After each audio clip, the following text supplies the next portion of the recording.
Hi, how you guys doing out there? I am Sheila L. Brown. I am the owner of WUFO radio station, and now we are in the process of producing the Barrington Brown movie. We have already written the Barrington Brown Story, and now it's time to get the movie out there to show how good God has been with the miracles he has done with our son. So on March 8th, 2020, my husband, Kenneth A. Brown, received a phone call from our twin son, Blaine.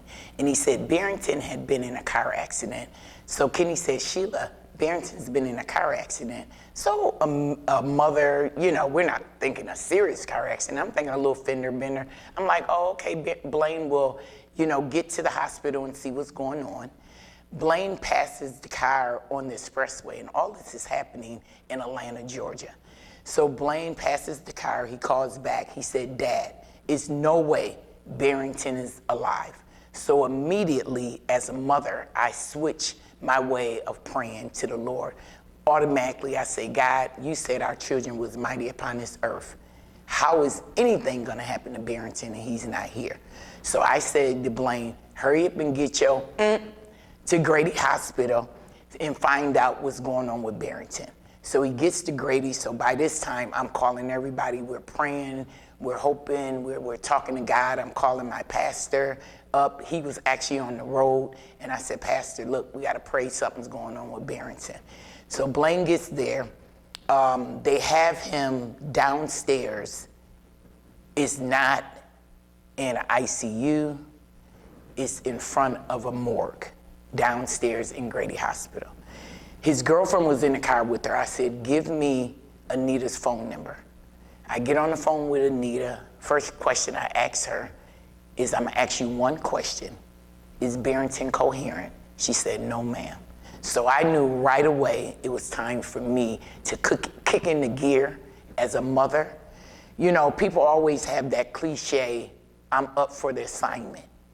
So I knew when I gave birth to my children that I was a mother. I wasn't your sister, I wasn't your playmate, I was a mother from the time I birthed my children.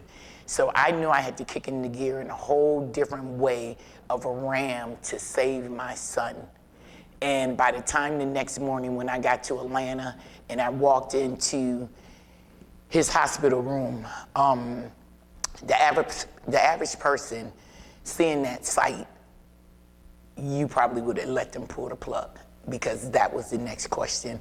Like, you know, you might as well pull the plug because the site that Barrington is in, he'll always be a vegetable. He's not breathing on his own. Everything is happening with him right now in the machine. And I immediately, as a mother, said, no, that's not the promises of God. God promises our children will be mighty upon this earth, and how is Barrington gonna be mighty and he's not here? So the next question they asked me, do you have insurance?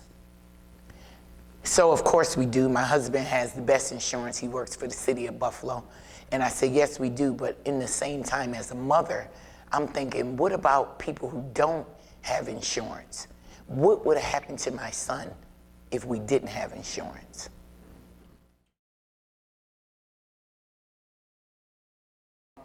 I was already a two-time author, and I knew the importance of, you know, always writing down, documenting, seeing what's going on. And it was so many moving parts to Barrington. So, you know, I started writing. Actually, a good friend of mine, my sister friend, Donna Brown, she had a girl named Mandy that lived in Atlanta bring me up a journal.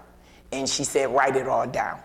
And so that was my book where I wrote everything. It didn't matter if it was the room number, if it was the number to get into the waiting room, you know, because it was like a passcode. So that was my book for everything. So from the day I walked in there on March 9th at 8:37 a.m., I started writing everything down, taking pictures of Barrington and writing everything down. What nurse was in there, the medicine, because you know, all the vocabulary that they were using, you know, I'm not a doctor, far from it, medical, far from it. So I'm like, okay, I need to see what they're talking about. I need to see this medicine.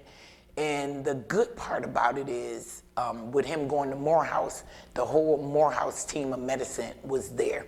So they were kind of educating me. So every day from March 9th all the way, I just documented his whole story.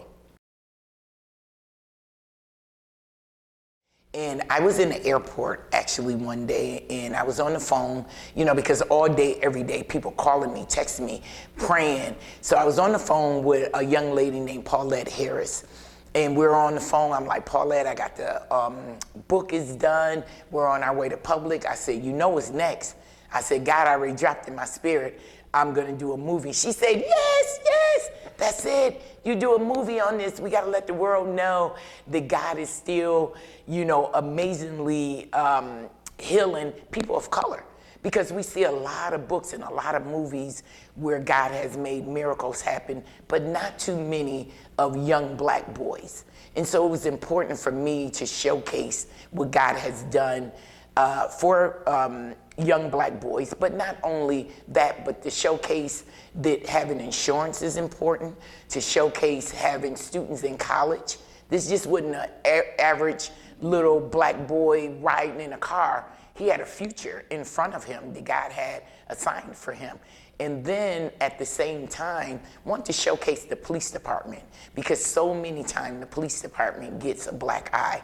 This was one where Atlanta had really did an amazing job. And then Grady Hospital, because if it wasn't for the trauma unit at Grady Hospital, I don't know if I would be able to sit here and have the same story. And then with Emory Rehab, when he entered into Emory Rehab, he couldn't write, he couldn't talk, he couldn't walk, he couldn't eat on his own.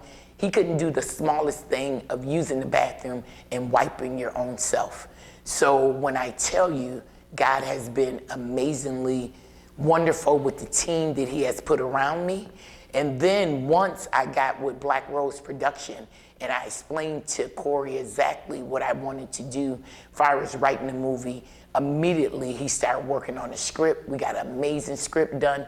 Then he said, okay, we got to put another eye on it. We were able to get Addison Henderson in. He was able to put another part to the movie. So now we are ready to get the screenplay and really take this where not only our family could be blessed by the outcome, but the world can know if you put all your cares into the Holy Spirit, into the Lord, you'll get the same outcome.